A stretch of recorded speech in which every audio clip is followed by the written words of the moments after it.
Durante a visita da família, a filha do milionário me interrompeu, arrancou o pano da minha mão e disse que eu não servia nem para limpar direito. Todos riram quando ela me demitiu na frente deles. Saí humilhada, mas levando um segredo que transformaria aquela noite. Um segredo que estava guardado naquela mansão há mais de 20 anos, esperando ser descoberto. E quando eu voltei, 3 semanas depois, não foi para limpar o chão, foi para reivindicar o que sempre foi meu. Meu nome é Rosa, tenho 45 anos e durante 3 anos eu limpei cada canto daquela mansão enorme no bairro mais nobre da cidade. Acordava às 5 da manhã, pegava 2 ônibus e chegava às 7 em ponto para começar minha jornada. A casa tinha 3 andares, 8 suítes, 5 banheiros sociais, uma piscina olímpica e um jardim que parecia não ter fim. Eu conhecia cada mármore daquele chão, cada cristal dos lustres importados, cada dobra das cortinas de seda. Passava mais tempo naquela casa do que na minha própria. Conhecia o rangido da escada quando se pisava no 5º degrau. Sabia exatamente qual torneira pingava de madrugada. Reconhecia o perfume francês que Dona Patrícia usava só de sentir o cheiro no ar. Trabalhava para o Dr. Eduardo Santomauro, um empresário do ramo imobiliário que herdou a fortuna e os negócios do sogro. A esposa dele, Dona Patrícia, era uma mulher elegante que mal olhava para mim, mas pelo menos não era cruel. Só me ignorava, como se eu fosse parte da mobília. Ela passava por mim nos corredores sem sequer um bom dia, ocupada demais com suas aulas de pilates, almoços beneficentes e sessões de spa. Mas a filha deles, Melissa, de 28 anos, era diferente. Melissa me via e fazia questão de me fazer sentir pequena a cada oportunidade. No começo, foram pequenas crueldades. Rosa, você deixou uma mancha aqui, dizia apontando para um chão que eu tinha acabado de encerar 3 vezes. Rosa, essas toalhas ainda têm cheiro. Lave de novo. Rosa,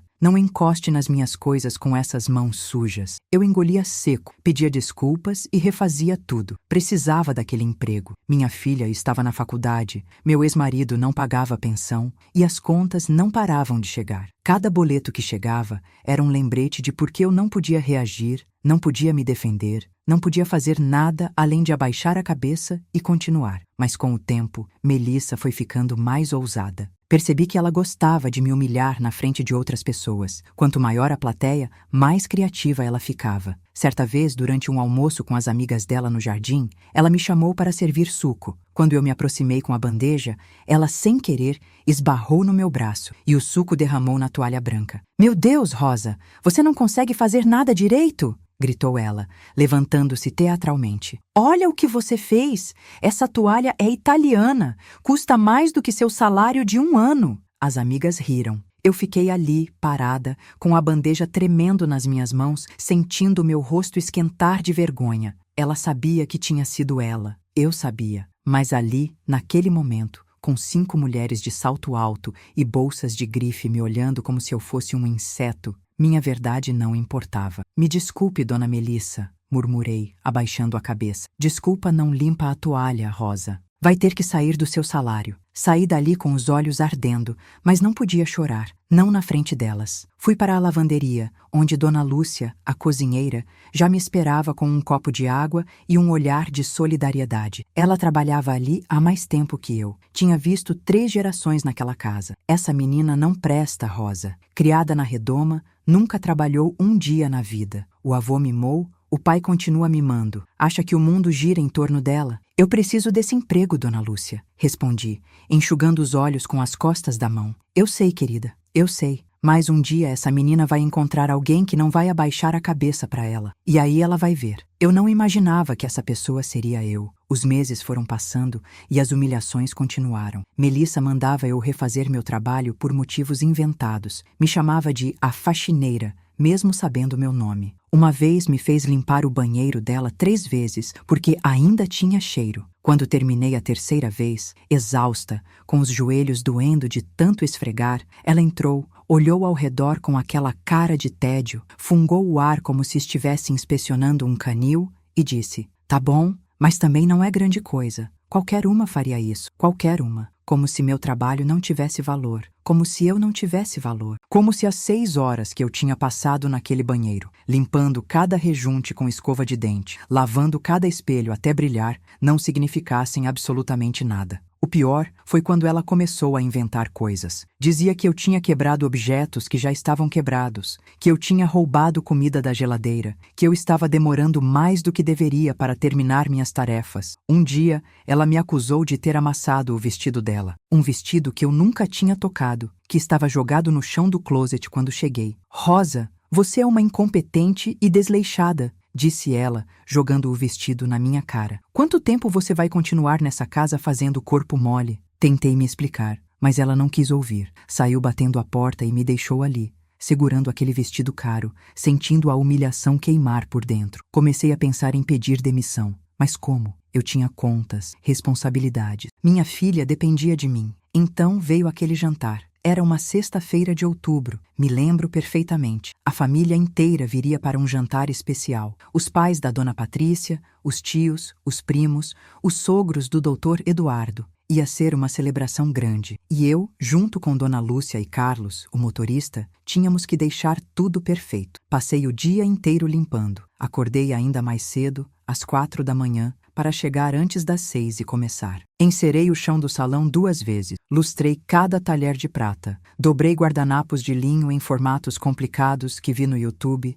arrumei flores em todos os arranjos. Quando chegou a noite, eu estava exausta, com as costas doendo, os pés inchados dentro dos sapatos velhos, mas a casa brilhava. Até Dona Patrícia tinha me dado um aceno de aprovação, algo raríssimo. Os convidados começaram a chegar às 8 da noite. Eram uns 25 no total, todos vestidos com roupas caras, perfumes importados, relógios que custavam mais que um carro. Eu circulava discreta, servindo bebidas, recolhendo taças vazias, sempre de cabeça baixa, tentando ser invisível. Era uma técnica que eu tinha aperfeiçoado, mover-se pelos ambientes como um fantasma, sem fazer barulho, sem atrapalhar, sem existir. Melissa estava radiante naquela noite. Usava um vestido vermelho que eu mesma tinha passado naquela tarde, sapatos de salto que faziam um barulho firme no mármore. Ela ria alto, contava histórias, era o centro das atenções. E toda vez que passava por mim, fazia questão de me ignorar ou de pedir algo de forma ríspida. Rosa, limpa ali. Rosa,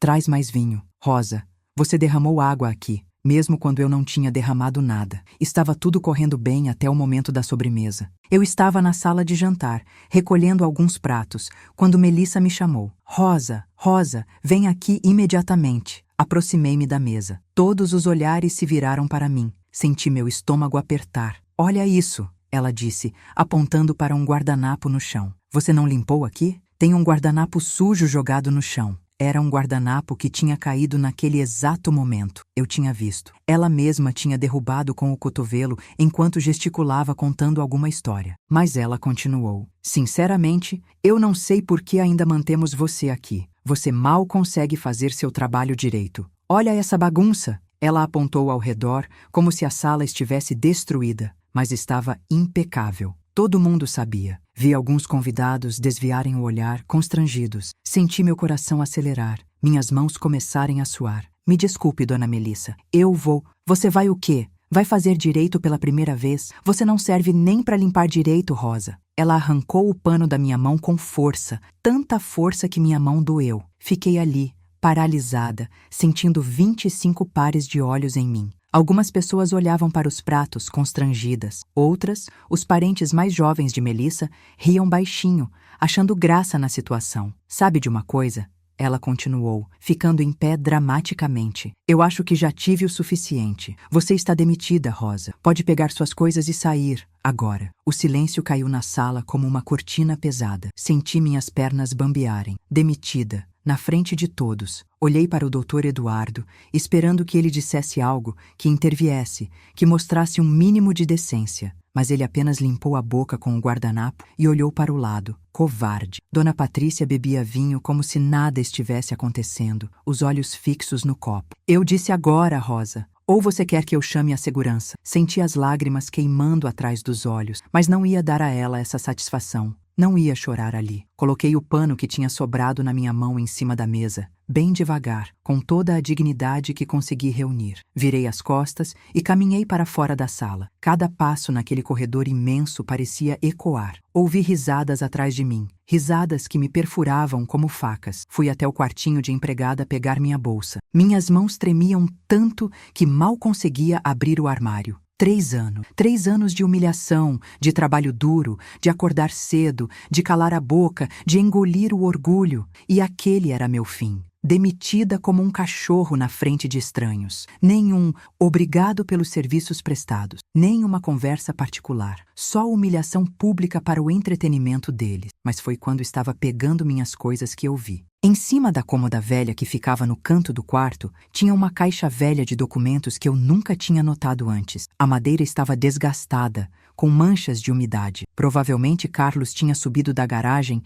e deixado ali por engano, pensando em organizar depois. A caixa estava entreaberta e um envelope amarelado e grosso aparecia por cima. Algo me fez pegar aquele envelope. Até hoje não sei explicar. Não sei se foi curiosidade, raiva, destino ou simplesmente o acaso de uma mulher humilhada mexendo em coisas alheias num momento de desespero. Abri. Dentro havia fotos antigas em preto e branco, bordas enrugadas pelo tempo, algumas escrituras amareladas com chancelas antigas e uma certidão de óbito do meu avô, Antônio Silva. Meu coração parou. Meu avô morreu quando eu tinha 8 anos. Mal me lembrava dele. Lembrava de um homem grande, de voz grave, que me dava balas de hortelã quando visitava minha mãe. Mas ali estava o nome dele, e embaixo da certidão, presa com um clipe enferrujado, uma escritura da casa, aquela mansão, em nome de Antônio Silva, meu avô. Peguei o envelope todo, coloquei dentro da minha bolsa com as mãos tremendo e saí daquela casa com o coração batendo tão forte que achei que fosse explodir. Não olhei para trás, não disse tchau, não dei satisfação. Só saí, fechando a porta de serviço atrás de mim com um clique final. Entrei no ônibus às 11 da noite, com o rosto molhado de lágrimas que eu finalmente deixei cair, e um envelope que prometia respostas. Promessa de que essa história estava longe, muito longe de terminar. Se você já passou por uma humilhação dessas no trabalho, ou conhece alguém que é tratado como se não tivesse valor só porque faz um trabalho humilde, deixe seu like neste vídeo. Você precisa ouvir o resto dessa história. Se inscreva no canal, porque o que eu descobri naquele envelope mudou absolutamente tudo. E me conta nos comentários, você conseguiria sair calado de uma situação assim ou teria reagido na hora? Sua história pode ajudar alguém que está passando exatamente por isso agora e não sabe o que fazer. Cheguei em casa quase à meia-noite. Minha filha, Júlia, já estava dormindo. Entrei no meu quarto pequeno, tranquei a porta e despejei o conteúdo do envelope em cima da cama. Fotos amareladas caíram junto com papéis antigos, alguns com a tinta já desbotada. Peguei uma das fotos com cuidado, como se fosse se desfazer nos meus dedos. Era da mansão,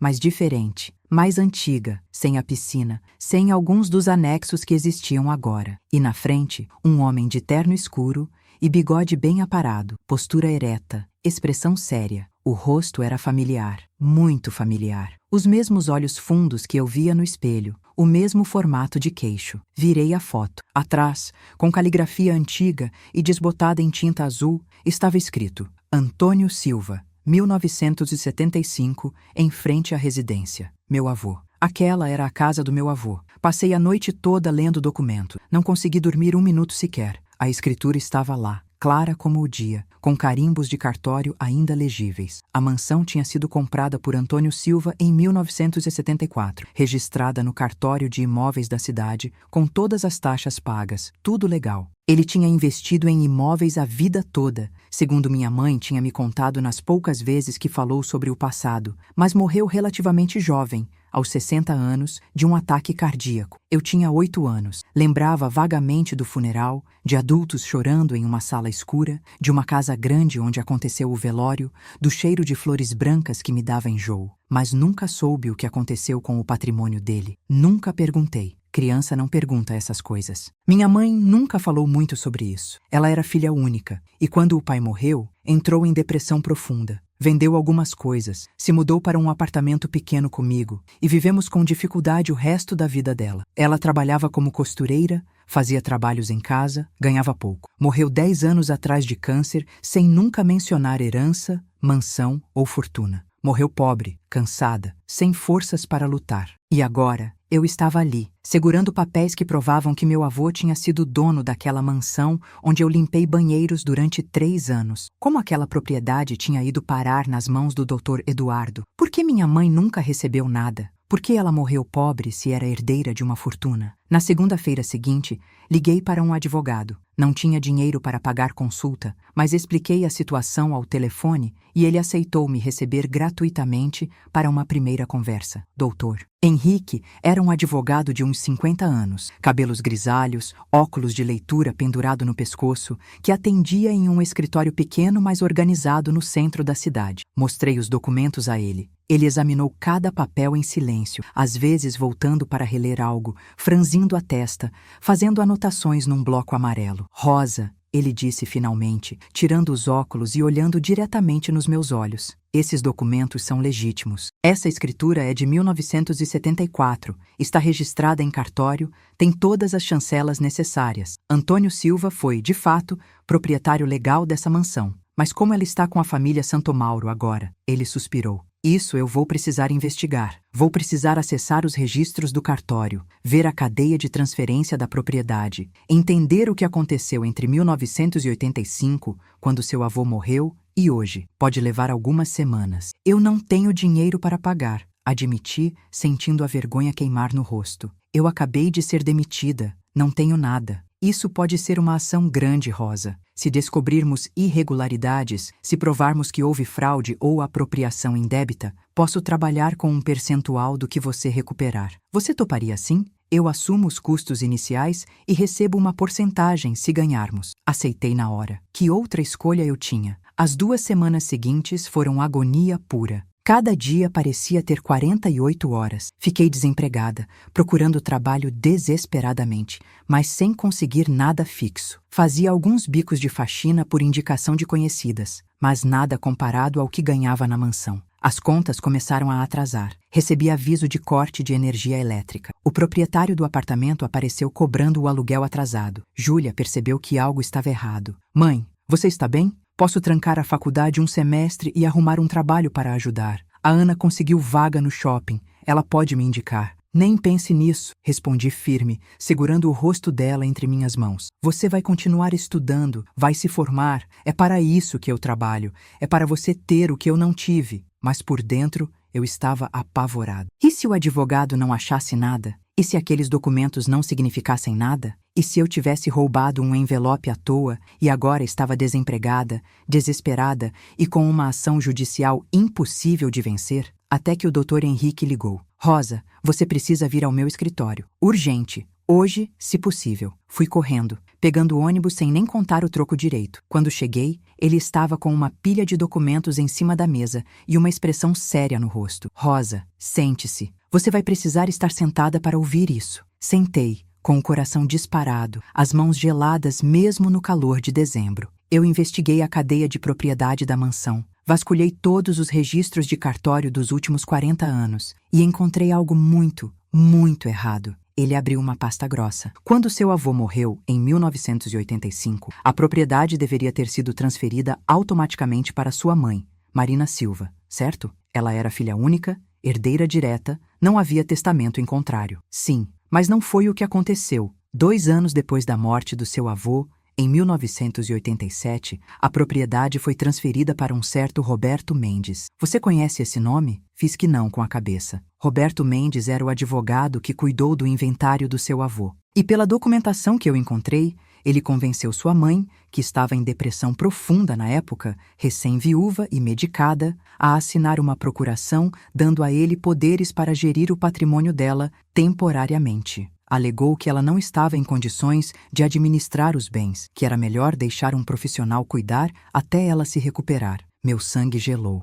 Com essa procuração, ele transferiu a mansão para o nome dele. Forjou alguns documentos, alegou dívidas inexistentes do espólio e simplesmente roubou a propriedade. Depois, vendeu para Eduardo Santomauro por um valor bem abaixo do mercado. Eduardo, que na época estava começando no ramo imobiliário, comprou a mansão, reformou e mora lá até hoje. Mas isso é fraude, gritei, batendo a mão na mesa. Isso é roubo. Minha mãe foi roubada. É crime. apropriação indébita de herança, falsificação de documentos, possível coação de pessoa vulnerável. Sua mãe estava doente, deprimida, provavelmente nem entendeu o que estava assinando. Roberto Mendes se aproveitou disso da forma mais vil possível. E o Dr. Eduardo? Ele sabia? Isso é mais complicado. Ele pode alegar que comprou de boa fé sem saber da fraude. Mas ele levantou um dedo com um brilho nos olhos. Tem um detalhe. Roberto Mendes é cunhado do Eduardo, irmão da esposa dele, Patrícia. Tudo clicou na minha cabeça como peças de um quebra-cabeça macabro. Patrícia, a mulher que me ignorava. Seu irmão tinha roubado a herança da minha mãe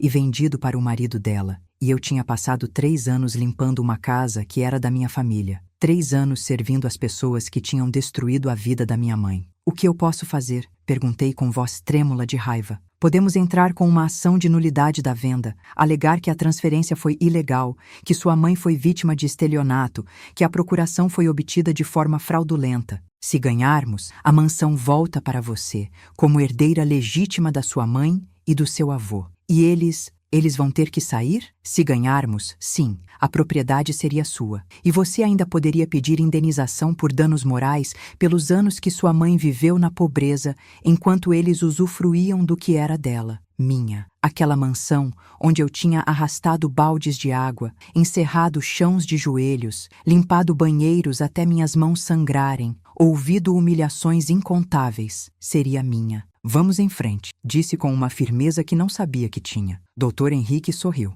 Vai ser uma batalha longa e difícil, Rosa. Eles vão contratar os melhores advogados do país. Vão tentar intimidar você de todas as formas possíveis. Vão dizer que você está inventando histórias, que é uma funcionária ressentida buscando vingança. Você está preparada para isso? Lembrei do rosto de Melissa quando me demitiu, do riso dos convidados, das incontáveis vezes que ela me chamou de a faxineira, com tanto desprezo na voz, das lágrimas que eu engoli em silêncio, da dignidade que eu deixei ser pisoteada dia após dia, ano após ano. Estou, respondi, olhando direto nos olhos dele. Estou mais do que preparada. Passamos as semanas seguintes reunindo mais evidências. Dr. Henrique descobriu que Roberto Mendes tinha sido cassado da OAB anos atrás por outras fraudes similares. Encontramos a assinatura da minha mãe na tal procuração, visivelmente tremida, irregular, completamente diferente da assinatura usual dela, que constava em outros documentos. Encontramos receitas médicas de antidepressivos pesados,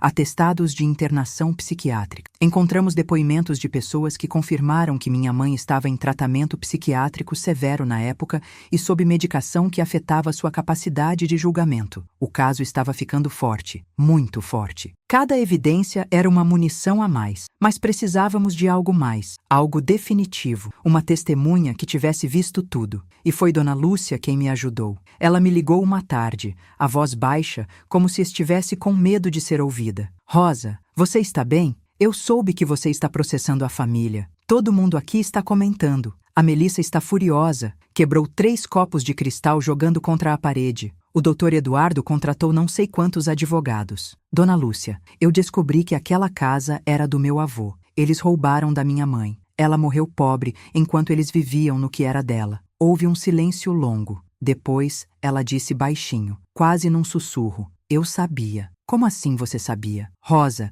eu trabalho nessa casa desde 1990. Eu conheci seu avô. Trabalhei para ele nos últimos anos antes de ele morrer. Quando os Santo Mauro se mudaram em 1988, a dona Patrícia me pediu para ficar, me ofereceu um salário melhor. Mas ela me fez prometer que eu nunca contaria para ninguém quem era o dono original. Me ameaçou de demissão se eu abrisse a boca. Disse que ia espalhar que eu era ladra, que ia fazer eu nunca mais conseguir trabalho. Lágrimas escorreram pelo meu rosto. Você sabia e nunca me disse? Eu não sabia que você era neta dele. Você usa o sobrenome do seu pai. Silva é sobrenome comum. Nunca conectei os pontos. Só quando ouvi seu advogado falando o nome completo do Antônio Silva nos documentos que eu entendi. Rosa, me perdoa. Eu estava com medo de perder meu emprego. Tenho 3 filhos, netos, família para sustentar. Eu fui covarde. Eu queria ficar brava, mas não conseguia. Dona Lúcia estava na mesma situação que eu sempre estive. Dependente,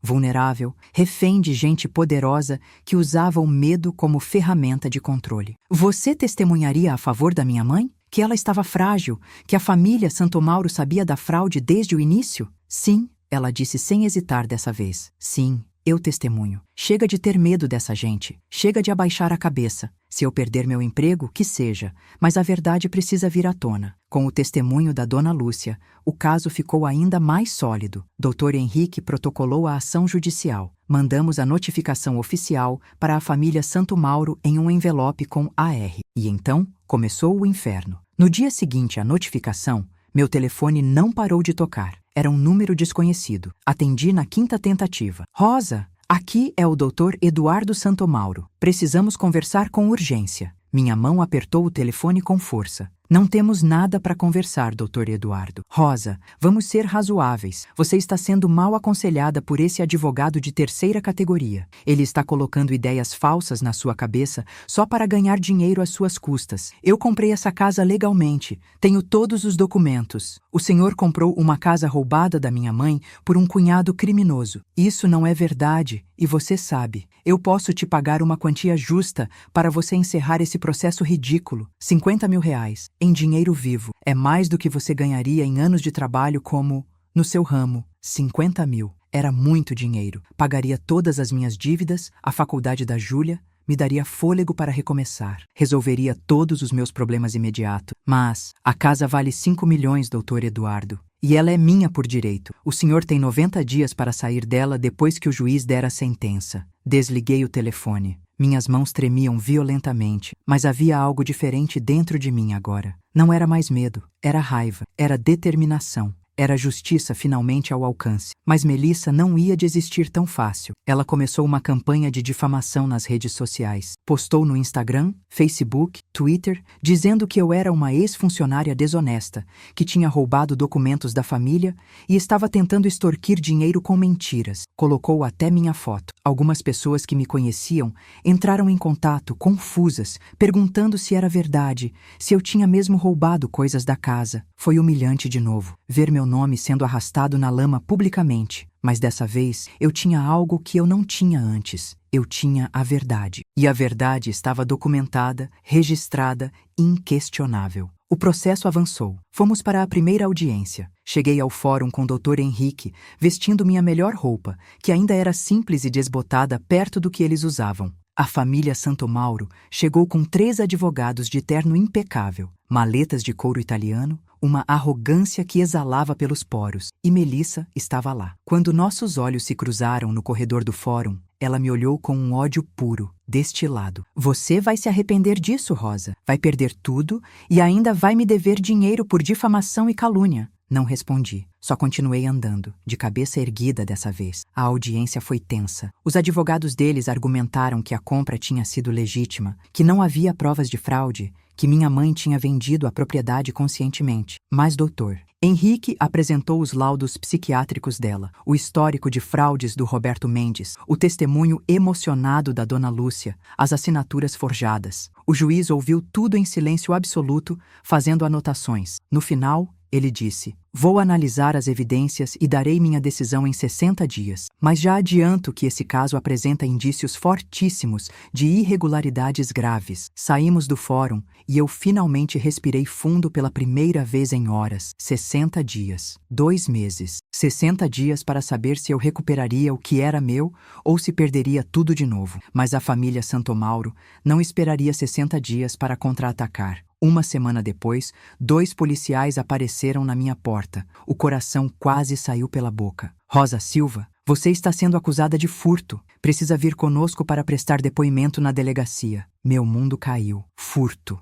Melissa tinha me acusado formalmente de ter roubado o envelope com os documentos. Passei 4 horas na delegacia explicando a situação, mostrando que os documentos eram da minha família, que eu tinha direito a eles. O delegado, um homem cansado de uns 50 anos com olheiras profundas, ouviu tudo pacientemente e disse: olha, isso aqui é claramente uma tentativa de intimidação e abuso de poder. Você está processando gente rica. Eles vão usar todos os recursos legais e ilegais para te assustar e te fazer desistir. Não vou indiciar você, porque não há crime aqui. Mas fique esperta, essa gente joga muito sujo. Saí da delegacia tremendo de raiva e medo. Júlia estava me esperando na porta, pálida de preocupação. Mãe, para com isso. Esquece a casa, esquece a justiça. Vamos ficar bem de qualquer jeito. Eu não aguento te ver sofrendo assim, tendo que ir para a delegacia, sendo humilhada de novo. Abracei minha filha com força. Não posso desistir agora, meu amor. Não é só pela casa. É pelo que fizeram com a sua avó, uma mulher doente que foi roubada. É pelo que fizeram comigo, me humilhando durante 3 anos. É por todas as pessoas que eles humilham porque acham que têm direito a isso por serem ricos. E eu segui em frente, mesmo com medo. Os dias foram passando devagar. 60 dias viraram 40, depois 20, depois 10. A tensão era absolutamente insuportável. Eu mal conseguia comer, dormia poucas horas por noite. Mas então, faltando 3 dias para a decisão do juiz, recebemos uma informação absolutamente bombástica. Doutor, Henrique me ligou ofegante, a voz tremendo de empolgação. Rosa, Roberto Mendes quer fazer um acordo de delação premiada. Ele vai testemunhar contra Eduardo e Patrícia, admitir toda a fraude em troca de redução de pena. Redução de pena? O Ministério Público está investigando ele por pelo menos 15 outras fraudes similares em inventários. Ele está desesperado, pode pegar 20 anos de cadeia e está disposto a entregar todo mundo,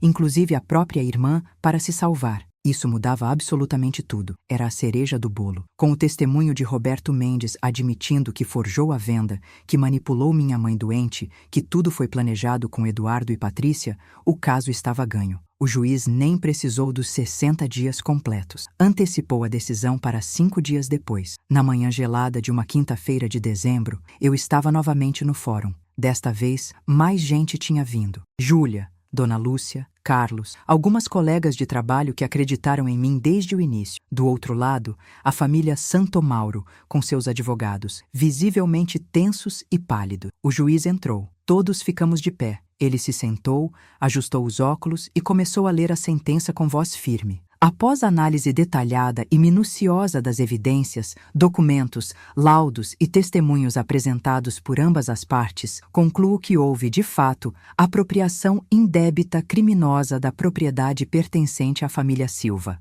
A transferência realizada em 1987 é declarada completamente nula de pleno direito. A propriedade localizada à Rua das Acácias, número 1847, retorna imediatamente à legítima herdeira, Senhora Rosa Silva. A família Santomauro tem 90 dias corridos para desocupar completamente o imóvel e será responsabilizada por perdas e danos materiais e morais. Defiro ainda o pedido de bloqueio imediato de bens para garantir o pagamento da indenização à autora. Roberto Mendes responderá criminalmente em processo separado por estelionato, falsificação de documentos e apropriação indébita. Ele bateu o martelo com força. Eu tinha ganhado. A mansão era minha. O choro veio incontrolável. Não consegui segurar nem por um segundo. Júlia me abraçou forte, chorando junto. Doutor Henrique apertou minha mão com um sorriso enorme no rosto. Do outro lado da sala, ouvi Melissa gritar com toda a força dos pulmões. Isso é um absurdo. Ela é uma faxineira. Uma faxineira não pode ter uma casa como aquela. Isso é injustiça. O juiz olhou para ela com severidade, batendo o martelo de novo. Senhorita, respeite o silêncio deste tribunal, ou será retirada à força. E para sua informação, a senhora Rosa Silva não é uma faxineira. Ela é a proprietária legítima da residência onde a senhora e sua família moravam ilegalmente há anos. Sugiro que comece a fazer as malas imediatamente. Vi o rosto de Melissa ficar vermelho de raiva e humilhação. Era exatamente a mesma humilhação que ela tinha me causado naquela noite do jantar. Mas dessa vez, ela não tinha plateia rindo junto com ela. Só tinha a verdade, fria e implacável, sendo servida em público. Eduardo e Patrícia saíram do fórum em silêncio, com os advogados tentando acalmá-los e prometendo recursos. Mas estava decidido. Definitivo. Eles tinham 90 dias. As semanas seguintes foram completamente surreais. A notícia se espalhou como fogo. Jornais locais, depois jornais nacionais, publicaram a história. Faxineira humilhada recupera mansão milionária roubada de sua família. Virei uma pequena celebridade. Pessoas me paravam na rua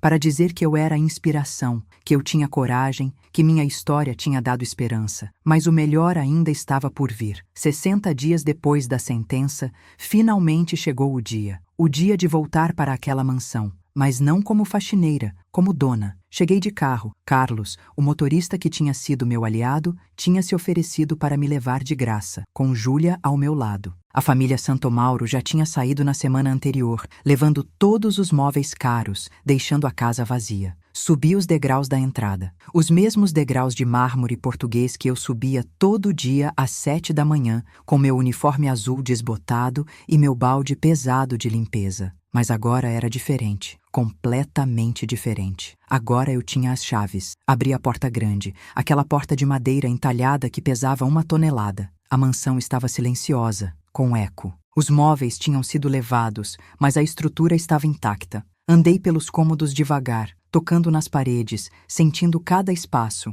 A sala onde fui demitida, a cozinha onde Dona Lúcia me consolava com água e palavras gentis, o quartinho de empregada onde encontrei o envelope que mudou tudo. Subi a escada principal, aquela escada de mármore que eu limpava de joelhos, degrau por degrau, até minhas costas doerem. Fui até o quarto que era de Melissa. Vazio agora. Encostei na janela enorme e olhei para o jardim imenso lá embaixo. Era meu. Tudo aquilo era meu. Júlia entrou no quarto. Mãe, você está bem? Estou, respondi, limpando as lágrimas que caíam livremente. Estou mais do que bem. Estou finalmente em casa. Nos dias seguintes, comecei a organizar tudo. Descobri que, além da mansão, eu tinha direito a uma indenização robusta por danos morais no valor de R$300 mil, pelos anos que minha mãe viveu na miséria, enquanto os Santomauro desfrutavam do que era dela. Com esse dinheiro, paguei todas as dívidas acumuladas, garanti a faculdade da Júlia até o fim sem preocupações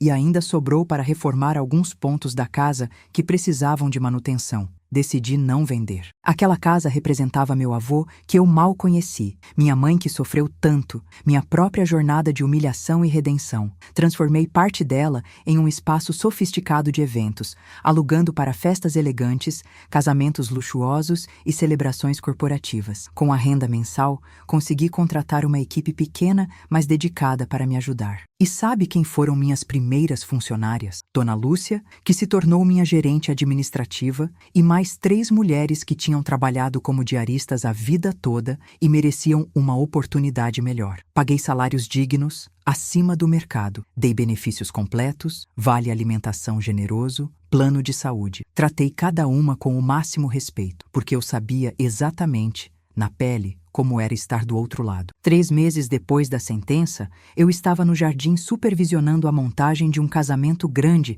que aconteceria naquela noite quando uma pessoa apareceu no portão de ferro. Era Melissa. Ela estava completamente diferente. Sem maquiagem pesada, roupas simples de fast fashion, cabelo preso num rabo de cavalo bagunçado. Parecia menor, mais frágil, de alguma forma. Rosa, ela disse com a voz baixa e hesitante. Eu posso falar com você? Só 1 minuto. Podia ter mandado ela embora. Podia ter fechado o portão na cara dela. Podia ter chamado segurança. Mas não fiz isso. Pode falar. Ela respirou fundo, olhando para o chão. Eu vim pedir desculpas por tudo que eu fiz com você, por como eu te tratei durante todos aqueles anos. Você não merecia nada daquilo. Eu fui cruel, desumana, monstruosa. E agora eu finalmente sei como é estar do outro lado. Meu pai perdeu tudo nas ações judiciais. Minha mãe entrou em depressão profunda e está internada. Tivemos que nos mudar para um apartamento minúsculo em outro bairro. Eu tive que procurar emprego pela primeira vez na minha vida. Consegui como atendente numa loja de roupas no shopping.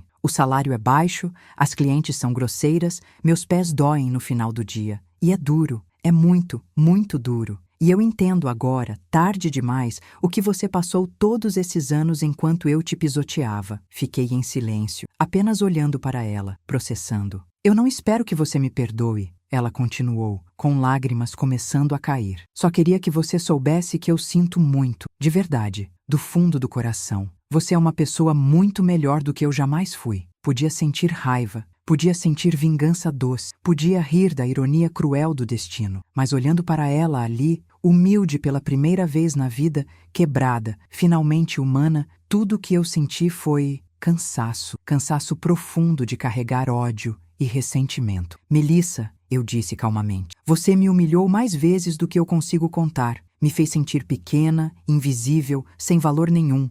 pisoteou minha dignidade incontáveis vezes e demorou anos para eu recuperar minha autoestima, minha confiança. Mas eu aprendi uma coisa muito importante com tudo isso: guardar rancor, cultivar ódio, só machucaria a mim mesma ainda mais. Eu aceito seu pedido de desculpas, não porque você necessariamente merece meu perdão, mas porque eu mereço paz interior. Eu mereço seguir em frente sem esse peso. Ela assentiu, enxugando os olhos com as costas da mão. Obrigada, Rosa. Muito obrigada por ser uma pessoa infinitamente maior do que eu jamais fui ou serei. E ela se virou e foi embora, saindo pelo portão que já foi dela. Fiquei ali parada por longos minutos, olhando para o jardim imenso que agora era meu, sentindo algo estranho e profundamente libertador. Perdão, não necessariamente para ela, mas definitivamente para mim. Hoje, 2 anos depois de tudo, a mansão está próspera e bem cuidada. Júlia se formou brilhantemente em Direito e agora trabalha como associada no escritório do Dr. Henrique, ajudando outras pessoas em situações parecidas com a minha. Dona Lúcia é minha gerente administrativa de confiança e melhor amiga. Carlos dá aulas gratuitas de direção defensiva para jovens da comunidade, usando um dos carros que eu comprei especialmente para isso. E eu acordo todos os dias naquela casa linda que meu avô construiu com trabalho honesto, que minha mãe deveria ter herdado e aproveitado, que me foi roubada junto com ela e que eu recuperei com minhas próprias mãos, minha coragem e minha recusa em desistir. Tem dias que ainda não acredito completamente, que olho ao redor, para os jardins, para os lustres, para os mármores, e preciso me beliscar para ter certeza que é real. Mas aí eu lembro de cada piso que lavei de joelhos até sangrarem, cada humilhação que engoli em silêncio, cada lágrima que segurei com força, e sei, com absoluta certeza, que mereci cada centímetro dessa vitória. Essa história toda me ensinou que ninguém, absolutamente ninguém, tem o direito de nos diminuir. Não importa quanto dinheiro tenham acumulado, quantos diplomas pendurados na parede, quantos carros importados na garagem. Nossa dignidade como seres humanos não está à venda. E a justiça, mesmo que demore anos, mesmo que pareça absolutamente impossível às vezes, existe. Se você chegou até aqui nessa história longa, deixe seu like para que mais pessoas vejam que não importa o quão difícil e impossível pareça a situação, é possível lutar pelos nossos direitos e vencer. Se inscreva no canal, porque todos os dias eu trago histórias reais e inspiradoras de pessoas comuns que não abaixaram a cabeça, que enfrentaram os poderosos com coragem e encontraram justiça no final. E me conta nos comentários, você já precisou se impor contra alguém que achava que era infinitamente melhor que você só por ter mais dinheiro? Como foi essa experiência? Teve coragem de lutar ou preferiu se afastar? Sua história pessoal pode inspirar e dar força para milhares de pessoas que estão assistindo agora e precisam desesperadamente de coragem para dar o próximo passo. A mansão não é só minha vitória pessoal, é a prova viva de que todo trabalho honesto tem valor imenso. De que toda pessoa, independente da profissão, merece respeito básico e de que nenhuma humilhação, por mais devastadora que pareça no momento, dura para sempre. Meu nome é Rosa Silva. Essa é a minha história. E ela é real.